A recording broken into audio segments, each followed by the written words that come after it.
Greetings to all. Welcome to Future Officers Academy. Today we are going to see the daily current affairs of 6th September. So today we are going to discuss the topics of Kerala top citizen-centric reforms, categories in center's latest ranking. So which comes under GS2 governance. Next, close ties between agencies globally needed to tackle new age crimes. This also comes under GS2 international relations. Next, what is vertical fiscal imbalance, which comes under GS2 Indian polity.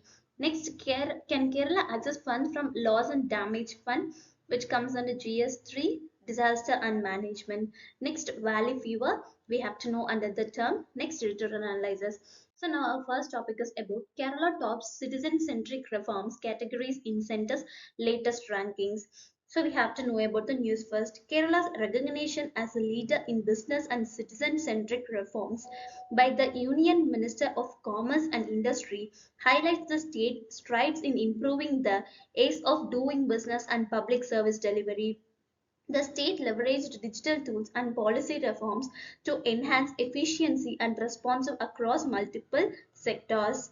First, their announcement. Kerala emerged as a top performer in two business centric and seven citizen centric reform categories in rankings by Union Minister of Commerce and Industry. Kerala Industry Ministers are P. Rajiv received the Business Reforms Action Plan 2022 BRAP 22 award for the Union Ministers of Commerce by P. Ghoshal. Next, the business-centric reforms. Kerala excelled in two-week business reform, that is facilitating utility permits for business, improving the ease of paying taxes. Next, the citizen-centric reforms. Kerala was recognized for top achievement in seven areas, including online single window system, simplifying certificate issuance by urban local bodies and Department of Revenues, utility permit facilitation, public distribution system, transport security improvements, and employment exchange management. Next, the positive feedback. Kerala received over 95 positive feedback from business recognizing improvements in these nine reform areas. Next, the technological advancements. The state upgraded service delivery using digital tools and cutting edge technology, contributing to its success. So that's all from this topic. Our next topic is about close ties between agencies globally needed to the tackle new age crimes. The 10th Interpol Liaison Officers, that is ILO, conference organized by the CBI focused on strengthening international law enforcement partnership.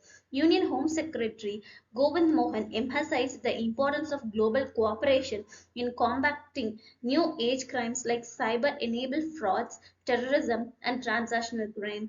Next, the importance of global cooperation in combating new age crimes. First, the transnational nature of crimes. New age crimes such as cyber-enabled frauds, terrorism, human trafficking, and drug smuggling transcend border requiring international cooperation for effective prevention and investigation. Next, the digital and foreign evidence. Investigation increasingly depend on digital evidence and information located abroad, making collaboration between nations crucial. Next, the real-time coordination. Timely information, sharing, and real-time coordination between global law enforcement agencies are essential to counter rapid criminal activities. Next, the challenges in global cooperation. So the challenges are first jurisdictional conflicts. Next, data privacy concerns,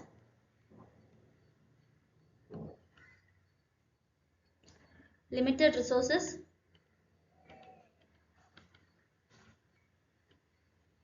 language and cultural barriers.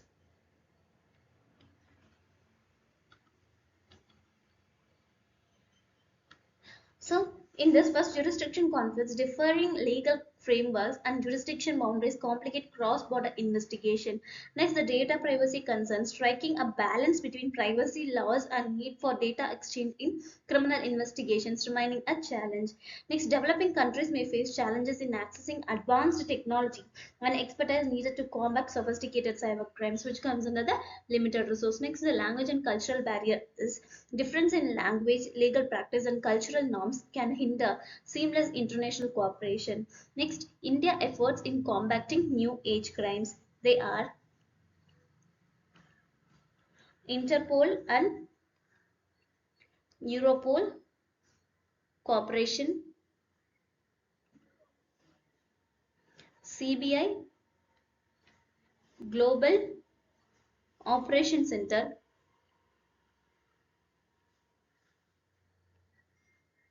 Interpol, Global Academy Network,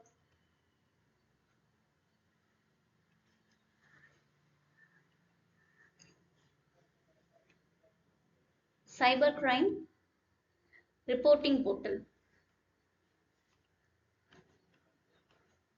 So these are the India's efforts in combating new age crime. First, in Interpol and Europol cooperation signed a working arrangement with Europol in 2024, enhancing cross-border law enforcement collaboration.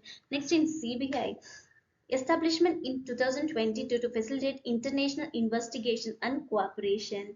Next, the Interpol Global Academy Network says that it joined in 2023, allowing India law enforcement access to global best practice and training. Next, the Cybercrime Report Portal says launched to streamline reporting and investigation of cyber enhanced crimes across India. So the way forward for this is strengthening legal framework, capacity building, enhanced information sharing, public-private collaborations are the way forward things under this topic. Our next topic is about what is vertical fiscal imbalance. The news addresses India vertical fiscal imbalance, that is VFI, where states handle most expenditure but collect less revenue, relying on the union transfers. Next, the 50th Finance Commission highlighted the issue, suggesting the increasing tax devolution to states could balance finance, enhance spending efficiency, and support equitable fiscal federalism. So, the imbalance means the states rely heavily on transfers from the union government for their expenditures. Next, why VFI needs attention. First, the thing is constitutional division duties,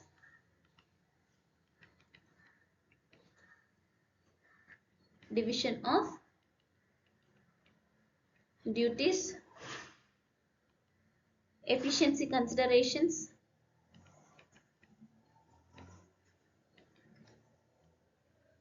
So these two are VFI needs attention. So under the constitutional division of duties, the union and state governments have constitutionally defined financial responsibilities. The union government collects major taxes like personal income tax and corporation tax, while states handle expenditure on public provided goods and services. Next, the efficiency considerations. To maximize efficiency, it's ideal for the government closest to the service users to manage expenditure. However, states struggle due to the revenue gap. Next, the Finance Commission role. The Finance Commission addresses VFI by deciding on two weak areas: how to distribute the union government tax revenue to states, how to allocate these resources among individual states. VFI is related to the first area, focusing on how much tax revenue from the union is developed to the states. Next, the current financial transfers. First, under that is grants and transfers. Besides tax devolution, Finance Commissions recommended grants under Article 275 of the Constitution for specific needs. Other transfers occur under Article 282 through the centrally sponsored and central sector scheme, but these are conditional. Next, the unified transfers. Tax devolution is the only transfer that is unconditional and united. Next, the estimating VFI in India. There is a need to outline a method to estimate VFI at the aggregate level for all states using the ratio of total own revenue receipts plus tax devolution to own revenue expenditure. This ratio is less than 1. It indicates a VFI, with the deficit being used as a proxy for the imbalance. To eliminate VFI, the share of tax devolution needs to rise about 48.94%, but the 14th and 15th Finance Commission recommended only 42 and 41% respectively. Next, the call for increased tax devolution. Many states advocate for the 16th Finance Commission to fix the share of tax devolution at 50% of the net proceeds. Next, their benefits. Higher devolution would provide states with more united resources, align expenditure with the local needs, and enhance the efficiency of spending, contributing to more balanced fiscal federalism. So that's all from this topic. Our next topic is about, can Kerala access funds from the loss and damage fund? So the recent landslides in Kerala, Wayanad district have highlighted the urgent need for effective climate finance. The UNFCCC's Loss and Damage Fund, established in 2022, aims to support regions impacted by climate change. However, the challenges like bureaucratic delays and assessment gaps complicate access, underscoring India's need for better funding mechanism. Now here the India's roles and challenges.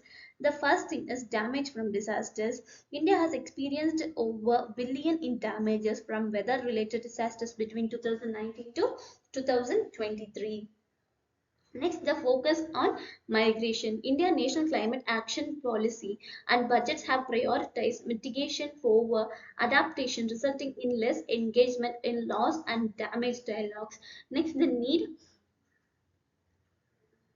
for framework. This is an urgent need for clear legal and policy framework in India to manage climate finance, especially for adaptation and loss and damage, and to support locally led adaptation efforts. Next, the expectations. The introduction of a climate finance taxonomy in the Union Budget 2024 raises hopes for increased international climate finance but lacks clear guidance for accessing loss and damage funds. So, with this, we have to know about what is the loss and damage fund here. So, first, their establishment. The LDF was established at the 2022 UNFCCC Conference of 27, that is COP27 in Egypt. So its purpose is to aim to provide financial support to regions suffering both economic and non-economic losses caused by climatic change, including extreme weather events and slow onset processes like rising sea levels. Next, the oversight and management. So governing board, that is oversees the LTF and determines the disbursement of resources. The interim trustee is the World Bank serves as the interim trustee. Next, the disbursement mechanism. The board is developing mechanism for accessing funds, including direct access, small grades, and rapid disbursement options. Next, their challenges. Climate funds, including LDF, are often criticized for being slow to become accessible immediately after a disaster, which can be particularly problematic for local communities at the subnational level. Next, the need for state level support. States like Kerala, which face acute climate impacts, bear sustainable disaster recovery cost. The Rebuild Kerala Development Program is an example of state-led recovery funder through international loans, highlighting the need for dedicated climate finance. Next is challenges in accessing the fund. The first is bureaucratic delays. Bureaucratic delays, lack of standardized assessments, centralized systems.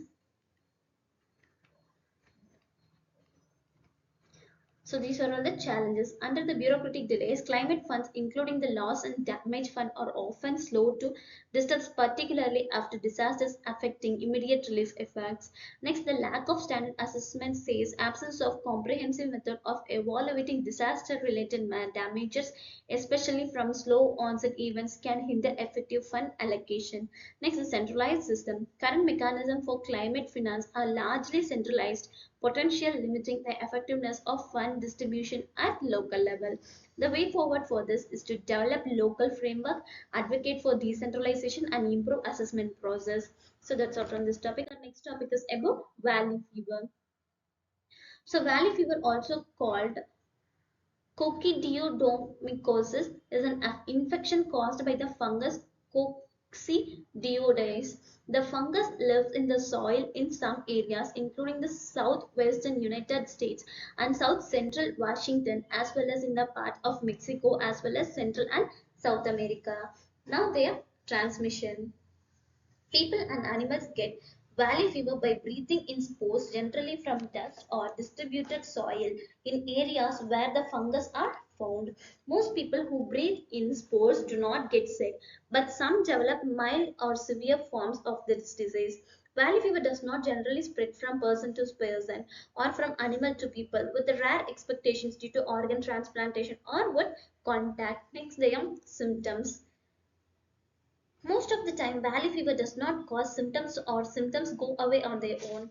Rarely you can have ongoing lung issues or serious illness. Only about 1% of those who are symptomatic go to the develop severe diseases. Serious complications include pneumonia, fluids or pus in young lungs, acute respiratory distress syndrome, ruptured pockets of fluid or air in young lungs, disease spreads outside of your lungs. When this spreads to the brain, you can develop coccidioidal meningitis, a life-threatening condition. Next, their treatment.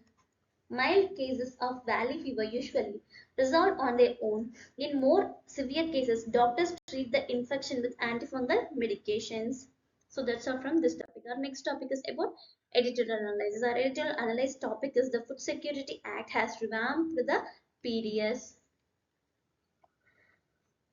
So the article discussed the impact of the National Food Security Act 2013 on public distribution system, highlighting reduced leakages in food distribution since implementation. Now there are arguments in favor of public distribution system. First, the state rule. States that had undertaken PDS reform have witnessed major improvements. So between 2004 to 5 and 11 to 12, several early reforming states saw dramatic reduction in leakages.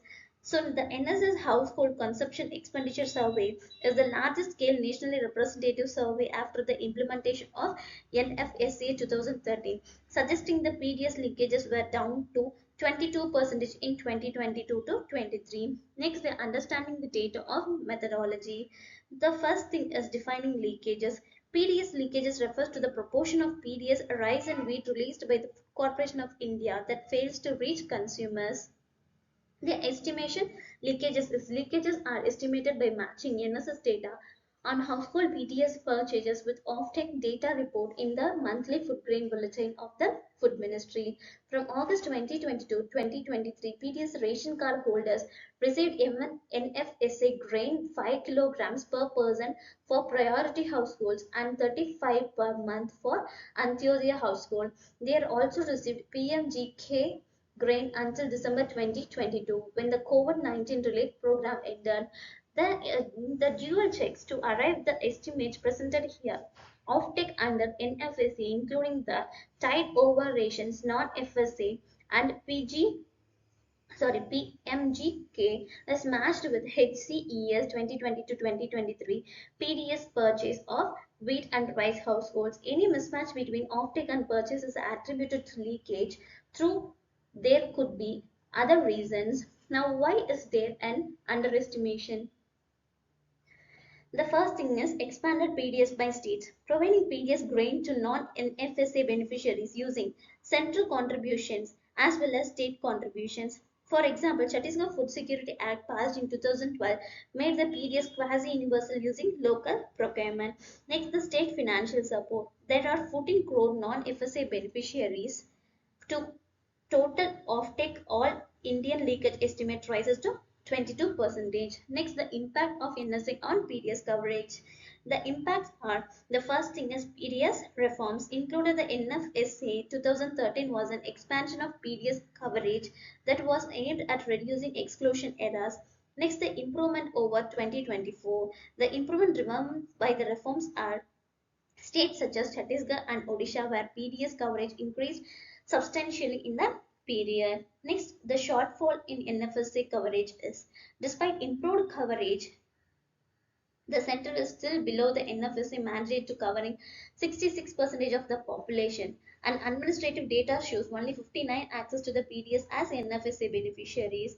Next, also the PDS reforms undertaken by the early reforming states, reduction in PDS leakage are also the role of other reforms. So with this, we have to know about what is food security. The concept of food security is multifaceted. Food is essential for living as air for breathing. But the food security means something more than getting two square meals. It is following dimensions. The first thing is availability, accessibility, and affordability. Food security is ensured in a country only when sufficient food is available for everyone. If everyone has the means to purchase food of acceptable equality and if there are no barriers to access.